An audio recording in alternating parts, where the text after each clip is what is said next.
Hi, ನಾನು C Akshata Udupa. Grow Kannada ಚಾನಲ್ಗೆ ನಿಮ್ಗೆಲ್ರಿಗೂ ಸ್ವಾಗತ. ಇವತ್ತಿನ ವಿಡಿಯೋದಲ್ಲಿ ನಾವು ಸ್ವಿಂಗ್ ಟ್ರೇಡಿಂಗ್ ಬಗ್ಗೆ ತಿಳ್ಕೊಳ್ಳೋಣ. ಅಂದರೆ ಈ ವಿಡಿಯೋ ಸ್ವಿಂಗ್ ಟ್ರೇಡಿಂಗ್ ಬಗ್ಗೆ ಮಾಸ್ಟರ್ ಕ್ಲಾಸ್ ಆಗಿರುತ್ತೆ. ಇಲ್ಲಿ ನಾವು ಸ್ವಿಂಗ್ ಟ್ರೇಡಿಂಗ್ ಅಂದರೆ ಏನು, ನಾವು ಯಾವ ಥರ ಸ್ವಿಂಗ್ ಟ್ರೇಡಿಂಗನ್ನು ಮಾಡ್ಬೋದು, ಹಾಗೆ ನಾವು ಸ್ವಿಂಗ್ ಟ್ರೇಡಿಂಗ್ ಮಾಡೋದಾದರೆ ಟೈಮ್ ಫ್ರೇಮ್ ಎಷ್ಟಿರಬೇಕು ಅನ್ನೋ ಎಲ್ಲ ಡೀಟೇಲ್ಸ್ಗಳನ್ನು ನೋಡೋಣ. ಹಾಗೆ ನಾನು ಸ್ವಿಂಗ್ ಟ್ರೇಡಿಂಗ್ ಮಾಡೋದಕ್ಕೆ ನಿಮ್ಮ ಹತ್ರ 2 ಸ್ಟ್ರಾಟಜಿಗಳನ್ನು ಶೇರ್ ಮಾಡ್ತೀನಿ. ಸೊ ಒಂದು ಸ್ಟ್ರಾಟಜಿ ಇಕ್ವಿಟಿ ಟ್ರೇಡಿಂಗಿಗೆ, ಇನ್ನೊಂದು ಸ್ಟ್ರಾಟಜಿ ಆಪ್ಷನ್ ಟ್ರೇಡಿಂಗಿಗೆ. ಸೊ ಈ ಎಲ್ಲ ವಿಷಯಗಳನ್ನು ತಿಳ್ಕೊಳ್ಳೋ ಮೊದಲು ನೀವು ಗ್ರೋ ಕನ್ನಡ ಚಾನಲನ್ನು ಸಬ್ಸ್ಕ್ರೈಬ್ ಮಾಡಿರ್ತಿದ್ರೆ ದಯವಿಟ್ಟು ಸಬ್ಸ್ಕ್ರೈಬ್ ಮಾಡಿ. ಹಾಗೆ ನಿಮಗೆ ಈ ವಿಷಯ ಇಂಟ್ರೆಸ್ಟಿಂಗ್ ಅನಿಸಿದ್ರೆ ಅಲ್ಲಿರುವ ಲೈಕನ್ನು ಪ್ರೆಸ್ ಮಾಡಿ.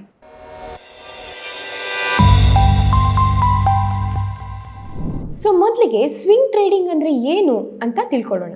ಸ್ವಿಂಗ್ ಟ್ರೇಡಿಂಗ್ ಅಂದರೆ ನಾವು ಒಂದು ಸ್ವಿಂಗನ್ನು ಕ್ಯಾಪ್ಚರ್ ಮಾಡಿ ಅದರಿಂದ ಪ್ರಾಫಿಟ್ ಮಾಡಲಿಕ್ಕೆ ಟ್ರೈ ಮಾಡುವಂಥದ್ದು. ಸೊ ಈ ಸ್ವಿಂಗ್ ಟ್ರೇಡಿಂಗ್ ಇಂಟ್ರಾಡೇ ಟ್ರೇಡಿಂಗ್ ಥರ ಅದೇ ದಿವಸ ಪೊಸಿಷನನ್ನು ತಗೊಂಡು ಅದೇ ದಿನ ಎಕ್ಸಿಟ್ ಆಗುವಂಥದ್ದಲ್ಲ. ನಾವು ಇಲ್ಲಿ ಪೊಸಿಷನನ್ನು ಕೆಲವು ದಿನಗಳ ಕಾಲ ಅಥವಾ ಕೆಲವು ವಾರಗಳ ಕಾಲ ನಾವು ಅದನ್ನು ಹೋಲ್ಡ್ ಮಾಡ್ತೇವೆ. ಸೊ ಇಂಟ್ರಾಡೇ ಮತ್ತು ಸ್ವಿಂಗ್ ಟ್ರೇಡಿಂಗನ್ನು ನಾವು ಕಂಪೇರ್ ಮಾಡಿದ್ರೆ, ಇಂಟ್ರಾಡೇ ಟ್ರೇಡಿಂಗ್ ನಾವು ಅದೇ ದಿನ ಬೈ ಮಾಡಿ ಅದೇ ದಿನ ಸ್ಟಾಕನ್ನು ಅಥವಾ ಇಂಡೆಕ್ಸಲ್ಲಿ ಟ್ರೇಡ್ ಮಾಡಿದರೆ ಅದನ್ನು ಎಕ್ಸಿಟ್ ಆಗ್ತವೆ. ಬಟ್ ಸ್ವಿಂಗ್ ಟ್ರೇಡಿಂಗಲ್ಲಿ ನಾವು ಇದನ್ನು ಸ್ವಲ್ಪ ದಿನಗಳ ಕಾಲ ಹೋಲ್ಡ್ ಮಾಡಿ ಅಲ್ಲಿ ಬರುವ ಸ್ವಿಂಗಿನ ಅಡ್ವಾಂಟೇಜನ್ನು ನಾವು ತಗೊಳ್ಳೋ ಪ್ರಯತ್ನ ಮಾಡ್ತೇವೆ. ಸೊ ನಾವು ಇಂಟ್ರಾಡೇ ಟ್ರೇಡರ್ ಆಗಿದ್ರೆ ನಮಗೆ ರಿಸ್ಕ್ ಮತ್ತು ರಿವಾರ್ಡ್ ಮೊದಲೇ ಗೊತ್ತಿರುತ್ತೆ. ನಮ್ಮ ರಿಸ್ಕ್ ರಿವಾರ್ಡ್ ರೇಷೋ ಮೊದಲೇ ಫಿಕ್ಸ್ ಆಗಿರುತ್ತೆ. ನಮಗೆ ಎಷ್ಟು ರಿವಾರ್ಡ್ ಸಿಗುತ್ತೆ, ಹಾಗೆ ನಾವು ಎಷ್ಟು ರಿಸ್ಕ್ ಅನ್ನು ತಗೊಳ್ತೇವೆ ಅನ್ನೋದು ನಮಗೆ ಮೊದಲೇ ಗೊತ್ತಿರುತ್ತೆ. ಬಟ್ ಸ್ವಿಂಗ್ ಟ್ರೇಡಿಂಗ್ ಅಲ್ಲಿ ಇದು ರಿಸ್ಕ್ ಫ್ಯಾಕ್ಟರ್ ಅನ್ನ ನಾವು ಕರೆಕ್ಟ್ ಆಗಿ ಡಿಟರ್ಮೈನ್ ಮಾಡೋದು ಕಷ್ಟ ಆಗುತ್ತೆ. ಸೊ ಇಲ್ಲಿ ನಮ್ಮ ರಿಸ್ಕ್ ಮ್ಯಾನೇಜ್ಮೆಂಟ್ ಕೂಡ ತುಂಬಾ ಇಂಪಾರ್ಟೆಂಟ್ ಆಗುತ್ತೆ. ಸಮ್ ಟೈಮ್ಸ್ ನಾವು ನಿಫ್ಟಿ ಫ್ಯೂಚರ್ಸ್ ಅಲ್ಲೋ ಅಥವಾ ಆಪ್ಷನ್ಸ್ ಅಲ್ಲೋ ಟ್ರೇಡ್ ಮಾಡ್ತಾ ಇದ್ರೆ, ಸ್ವಿಂಗ್ ಟ್ರೇಡ್ ಮಾಡ್ತಾ ಇದ್ರೆ ಅಲ್ಲಿ ಸಡನ್ ಗ್ಯಾಪ್ ಅಪ್ ಓಪನಿಂಗ್ ಅಥವಾ ಗ್ಯಾಪ್ ಡೌನ್ ಓಪನಿಂಗ್ ಆದಾಗ ನಮಗೆ ಲಾಸ್ ಆಗುವಂತಹ ಚಾನ್ಸಸ್ ಜಾಸ್ತಿ ಇರುತ್ತೆ. ಆದರೆ ನಾವು ಆಪ್ಷನಲ್ಲಿ ಟ್ರೇಡ್ ಮಾಡ್ತಾ ಇದ್ರೆ ನಮಗೆ ಥೀಟಾ ಡಿಕೆಯ ಅಡ್ವಾಂಟೇಜ್ ಅನ್ನು ತಗೊಳ್ಳಿಕ್ಕೆ ತುಂಬಾ ಹೆಲ್ಪ್ ಆಗುತ್ತೆ. ಸೊ ಈಗ ನಾವು ಚಾರ್ಟ್ ಅನ್ನ ಅನಲೈಸ್ ಮಾಡಿ ಎಕ್ಸಾಕ್ಟ್ಲಿ ಈ ಸ್ವಿಂಗ್ ಟ್ರೇಡಿಂಗ್ ಯಾವ ತರ ವರ್ಕ್ ಆಗುತ್ತೆ ಅಂತ ನೋಡೋಣ. ಸೊ ನಾನಿಲ್ಲಿ ನಿಫ್ಟಿ 50ಯ ಚಾರ್ಟನ್ನು ತಗೊಂಡಿದ್ದೇನೆ.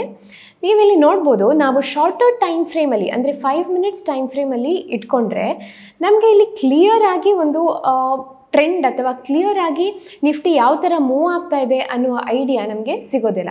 ಸೊ ನಾವು ಇಂಟ್ರಾಡೇ ಟ್ರೇಡಿಂಗ್ ಮಾಡುವಾಗ ನಾವು ಶಾರ್ಟ್ ಮೂಮೆಂಟ್ಸನ್ನು ಕ್ಯಾಪ್ಚರ್ ಮಾಡ್ತೇವೆ. ಸೊ ನಾವು ಶಾರ್ಟರ್ ಟೈಮ್ ಫ್ರೇಮಲ್ಲಿ ಇಟ್ಕೊಂಡು ಟ್ರೇಡ್ಸ್ಗಳನ್ನು ತಗೊಳ್ತೇವೆ. ಬಟ್ ನಾವು ಸ್ವಿಂಗ್ ಟ್ರೇಡ್ ಮಾಡೋದಾದರೆ ನಮ್ಮ ಟೈಮ್ ಫ್ರೇಮ್ ಯಾವತ್ತೂ ಜಾಸ್ತಿ ಇರಬೇಕು. Higher the time frame better will be the accuracy. ಹಾಗಾಗಿ ನಾವು ಮಿನಿಮಮ್ 30 ಮಿನಿಟ್ಸ್ ಟೈಮ್ ಫ್ರೇಮನ್ನು ಸ್ವಿಂಗ್ ಟ್ರೇಡಲ್ಲಿ ಯೂಸ್ ಮಾಡ್ತೇವೆ. ಸೊ ನೀವಿಲ್ಲಿ 30 ಮಿನಿಟ್ಸ್ ಟೈಮ್ ಫ್ರೇಮನ್ನು ಇಟ್ಟಾಗ ನಿಮಗೊಂದು ಇಲ್ಲಿ ಕ್ಲಿಯರ್ ಪಿಕ್ಚರ್ ಸಿಗುತ್ತೆ. ಇಲ್ಲಿ ನೋಡಿದ್ರೆ ನಿಫ್ಟಿ ಡೌನ್ ಟ್ರೆಂಡಲ್ಲಿದೆ. ಸೊ ಇಲ್ಲಿ ನೀವು ಅಬ್ಸರ್ವ್ ಮಾಡಿದ್ರೆ ನಿಫ್ಟಿ ಅಪ್ ಟ್ರೆಂಡಲ್ಲಿದೆ. ಹಾಗೆ ನೀವು ಅನಲೈಸ್ ಮಾಡ್ತಾ ಹೋದ್ರೆ ನಿಮ್ಗೊಂದು ಕ್ಲಿಯರ್ ಪಿಕ್ಚರ್ ಸಿಗುತ್ತೆ. ಇಲ್ಲಿ ನೀವು ನೋಡ್ಬೋದು ಕಂಟಿನ್ಯೂಸ್ ಆಗಿ ನಿಫ್ಟಿ ಅಪ್ಸೈಡ್ ಮೂಮೆಂಟ್ ಅನ್ನ ತೋರಿಸ್ತಾ ಇದೆ. ಸೊ ಈ ತರ ನಿಮಗೆ ಒಂದು ಎಕ್ಸಾಕ್ಟ್ ಟ್ರೆಂಡ್ ನಿಫ್ಟಿ ಆಗಲಿ ಸ್ಟಾಕ್ ಆಗಲಿ ಯಾವುದ್ರಲ್ಲೇ ಗೊತ್ತಾಗಬೇಕು ಅಂದರೆ ನೀವು ಈ ಥರ ಲಾರ್ಜರ್ ಟೈಮ್ ಫ್ರೇಮನ್ನು ಯೂಸ್ ಮಾಡಿ ಯಾವ ಟ್ರೆಂಡಲ್ಲಿದೆ ಸ್ಟಾಕ್ ಅಥವಾ ಇಂಡೆಕ್ಸ್ ಅನ್ನೋದನ್ನು ತಿಳ್ಕೊಳ್ಬೇಕು.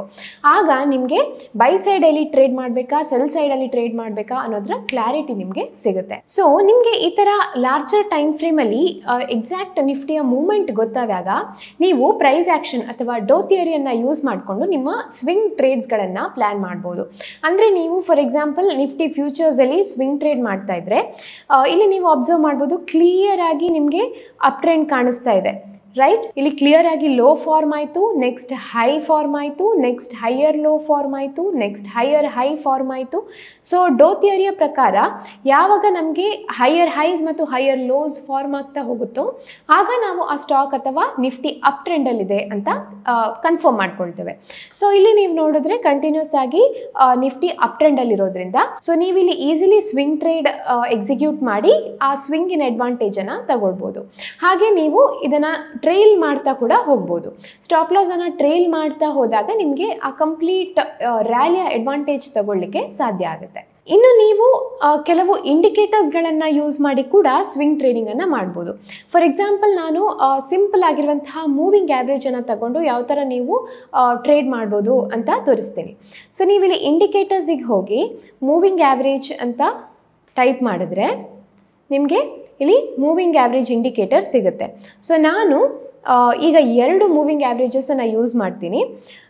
ಒಂದು 50 ಮೂವಿಂಗ್ ಆ್ಯಾವ್ರೇಜ್, ಇನ್ನೊಂದು 20 ಮೂವಿಂಗ್ ಆ್ಯಾವ್ರೇಜ್. ಸೊ ಇದರ ಕಲರನ್ನು ನಾವು ಚೇಂಜ್ ಮಾಡುವ.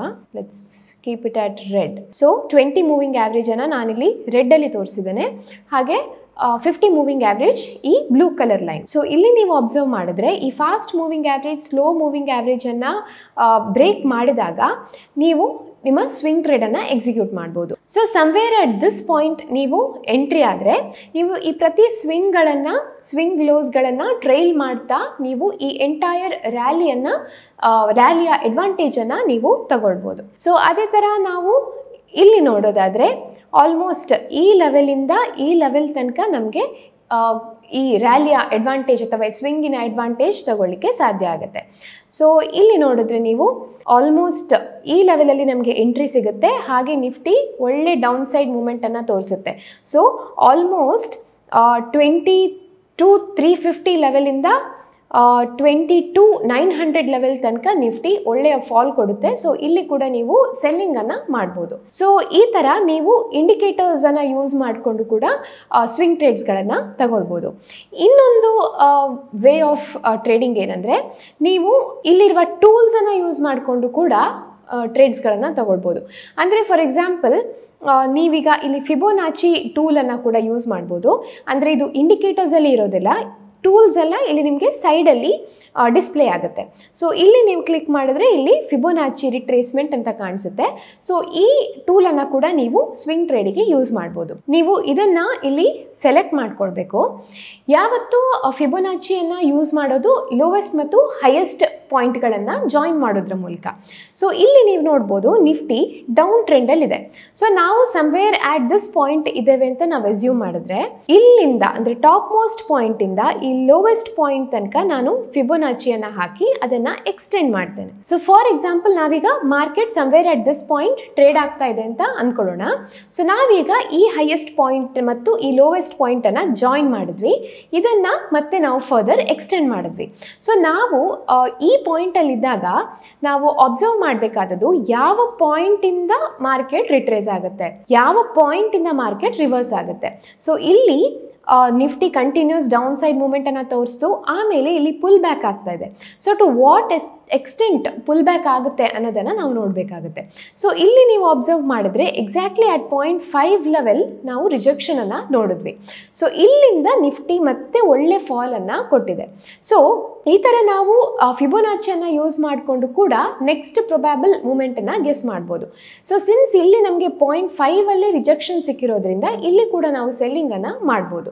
ಸೊ 0.5, 0.32, 0.618 ಈ ಎಕ್ಸಾಕ್ಟ್ ಲೆವೆಲ್ಸ್ಗಳಲ್ಲಿ ನಾವು ರಿಜೆಕ್ಷನ್ ಅನ್ನು ನೋಡಿದಾಗ ಒಂದು ಒಳ್ಳೆಯ ಫಾಲ್ ಅನ್ನು ನಾವು ಇಲ್ಲಿ ಎಕ್ಸ್ಪೆಕ್ಟ್ ಮಾಡಬಹುದು. ಸೊ ಅಪ್ ಟ್ರೆಂಡಿಗೂ ನೀವು ಅದೇ ತರ ಫಿಬೋನಾಚಿಯನ್ನು ಯೂಸ್ ಮಾಡಿಕೊಂಡು ನೀವು ಬೈ ಟ್ರೇಡ್ಸ್ಗಳನ್ನು ತಗೊಳ್ಬಹುದು. ಸೊ ಈಗ ನಾವು ಮೊದಲನೆಯ ಸ್ಟ್ರಾಟಜಿಯನ್ನು ನೋಡೋಣ. ಇದು ನೀವು ಇಕ್ವಿಟಿಯಲ್ಲಿ ಟ್ರೇಡ್ ಮಾಡೋದಾದ್ರೆ ಈ ಸ್ಟ್ರಾಟಜಿಯನ್ನು ಅಪ್ಲೈ ಮಾಡ್ಬೋದು. ಸೊ ಇದಕ್ಕೆ ನೀವು 52 ವೀಕ್ ಹೈ ಸ್ಟಾಕ್ಗಳನ್ನು ಸೆಲೆಕ್ಟ್ ಮಾಡಬೇಕಾಗತ್ತೆ. ಫಾರ್ ಎಕ್ಸಾಂಪಲ್ ನಾನೀಗ ಇಲ್ಲಿ IMFA ಸ್ಟಾಕನ್ನು ತಗೊಳ್ತೀನಿ. ಸೊ ನೀವಿಲ್ಲಿ ನೋಡ್ಬೋದು ಆಲ್ಮೋಸ್ಟ್ ಜೂನ್ 22 ಇಂದ ಈ ಸ್ಟಾಕ್ ಒಂದೇ ಲೆವೆಲಲ್ಲಿ ಟ್ರೇಡ್ ಮಾಡ್ತಾ ಇತ್ತು.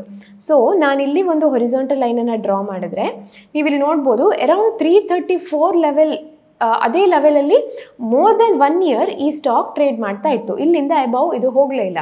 ಸೊ ನಮ್ಮ 52 ವೀಕ್ ಹೈ ಇಲ್ಲಿ ಆಲ್ಮೋಸ್ಟ್ ಈ ಲೆವೆಲ್ ಆಗುತ್ತೆ, ಅಂದರೆ 334 ಲೆವೆಲ್.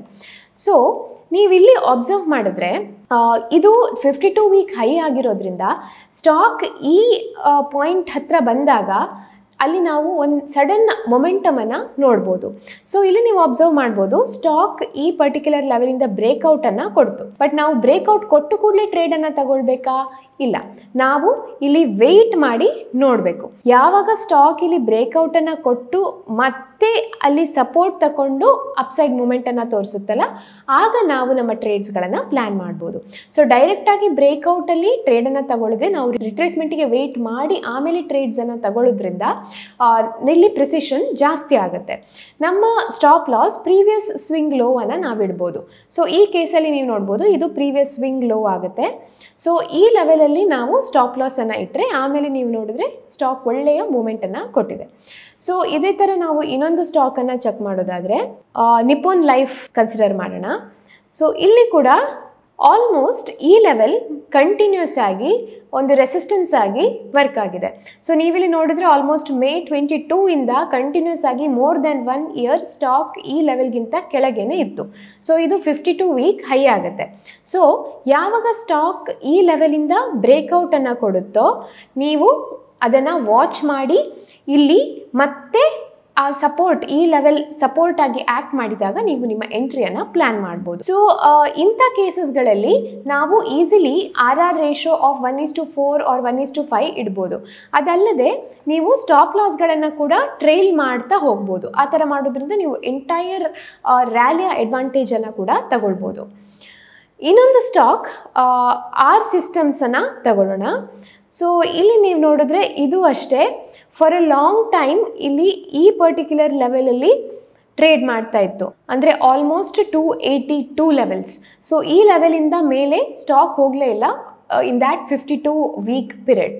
ಸೊ ಇಲ್ಲಿ ನೀವು ಪುನಃ ಅಬ್ಸರ್ವ್ ಮಾಡಿದ್ರೆ ಸ್ಟಾಕ್ ಬ್ರೇಕ್ಔಟ್ ಕೊಟ್ಟು ರಿಟ್ರೇಸ್ ಆಗಿ ಆಮೇಲೆ ಒಳ್ಳೆ ಬುಲ್ಲಿಶ್ ಮೂಮೆಂಟನ್ನು ತೋರಿಸಿತು. ಇಲ್ಲಿ ಕೂಡ ನಿಮ್ಮ ಪ್ರೀವಿಯಸ್ ಸ್ವಿಂಗ್ ಲೋ ನಿಮ್ಮ ಸ್ಟಾಪ್ ಲಾಸ್ ಆಗುತ್ತೆ. ಇಲ್ಲಿ ಸ್ಟಾಪ್ ಲಾಸ್ ಸ್ವಲ್ಪ ಜಾಸ್ತಿ ಇದೆ, ಬಟ್ ಸ್ಟಿಲ್ ಇಂಥ ಮೂಮೆಂಟ್ ನಿಮಗೆ ಸಿಕ್ಕಿದಾಗ ಒಳ್ಳೆಯ ಆಪರ್ಚುನಿಟಿ ನಿಮ್ಗೆ ಇಲ್ಲಿ ಸಿಗುತ್ತೆ. 1:4 RR ಈಸಿಲಿ ನೀವು ಮೀಟ್ ಮಾಡ್ಬೋದು. ನೆಕ್ಸ್ಟ್ ಇನ್ನೊಂದು ಸ್ಟಾಕನ್ನು ನೋಡೋಣ. ಸೊ ಈ ಸ್ಟಾಕನ್ನು ತಗೊಂಡ್ರೆ ಶಾಲ್ಬೈ ಸ್ಟಾಕಲ್ಲಿ ನಮ್ಮ ಲೆವೆಲ್ ಆಲ್ಮೋಸ್ಟ್ ಇಲ್ಲಿದೆ, ದಟ್ ಈಸ್ ಅರೌಂಡ್ 167. ಸೊ ಇಲ್ಲಿ ಕೂಡ ನೀವು ನೋಡ್ಬೋದು ಈ 52 ವೀಕ್ ಹೈಯನ್ನು ಸ್ಟಾಕ್ ಕ್ರಾಸ್ ಮಾಡಿ ರಿಟ್ರೇಸ್ ಆದ ನಂತರ ಒಳ್ಳೆಯ ಅಪ್ಸೈಡ್ ಮೂಮೆಂಟನ್ನು ಕೊಟ್ಟಿದೆ.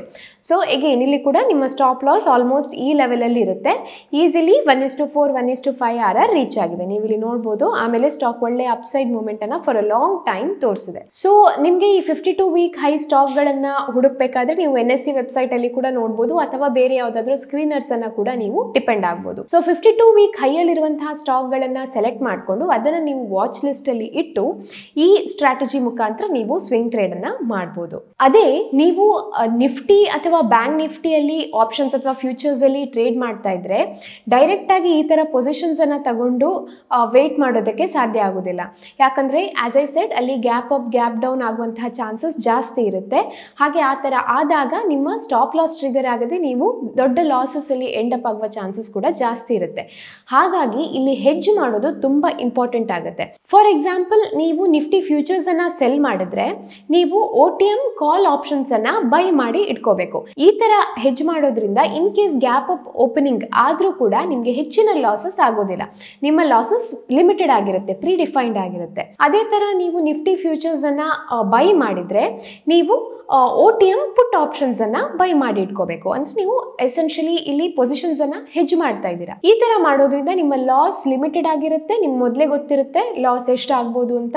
ಸೊ ನಿಮ್ಮ ಹತ್ರ ಒಂದು ಕಂಟ್ರೋಲ್ ಇರುತ್ತೆ. ಸೊ ಈಗ ನಾವು ಸೆಕೆಂಡ್ ಸ್ಟ್ರಾಟಜಿಯನ್ನ ನೋಡೋಣ, ಅಂದ್ರೆ ಆಪ್ಷನ್ಸ್ ಅಲ್ಲಿ ಯಾವ ತರ ನೀವು ಸ್ವಿಂಗ್ ಟ್ರೇಡ್ ಮಾಡ್ಬೋದು ಅಂತ ನೋಡೋಣ. ಸೊ ಫಾರ್ ಎಕ್ಸಾಂಪಲ್ ನಾವು ನಿಫ್ಟಿ ಬ್ಯಾಂಕ್ ಅನ್ನ ತಗೊಂಡ್ರೆ ನೀವಿಲ್ಲಿ ಮಂತ್ಲಿ ಆಪ್ಷನ್ಸ್ ಅಲ್ಲಿ ಟ್ರೇಡ್ ಮಾಡೋದು ಬೆಟರ್ ಆಗಿರುತ್ತೆ. ಸೊ ದಟ್ ನಮಗೆ ತುಂಬಾ ಟೈಮ್ ಸಿಗುತ್ತೆ ಇಡೀ ಸ್ವಿಂಗ್ ಅನ್ನ ಕ್ಯಾಪ್ಚರ್ ಮಾಡೋದಕ್ಕೆ. ಸೊ ಈಗ ನಿಫ್ಟಿ ಬ್ಯಾಂಕ್ ಸಮ್ವೇರ್ ಆಟ್ 46,680 ಇದೆ.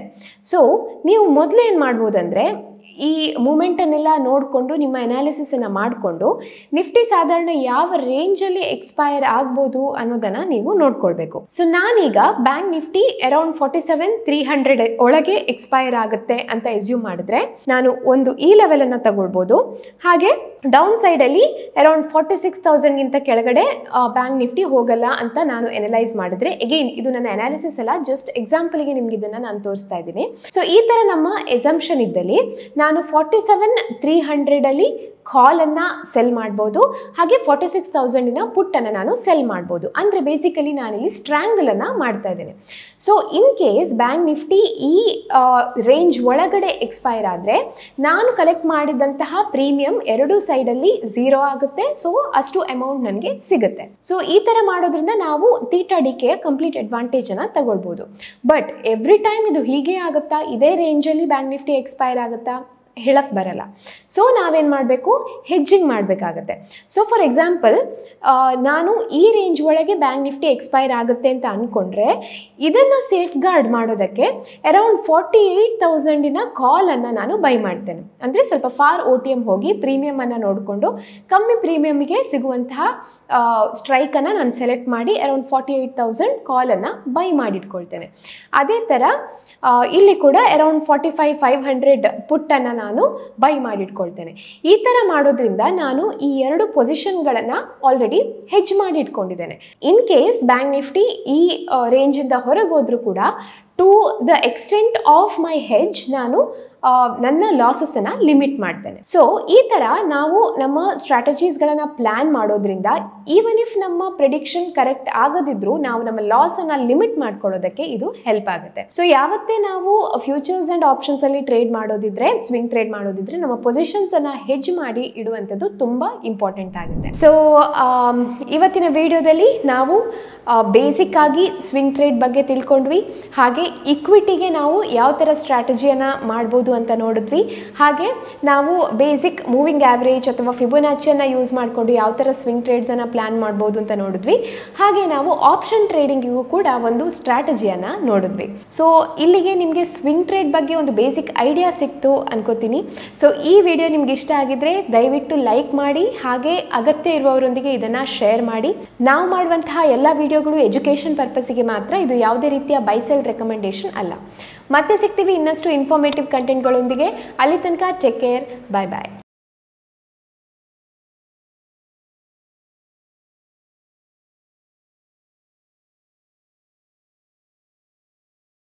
Investment in securities market are subject to market risks. Read all the related documents carefully before investing. Please read the risk disclosure documents carefully before investing in equity shares, derivatives, mutual fund, and or other instruments traded on the stock exchanges.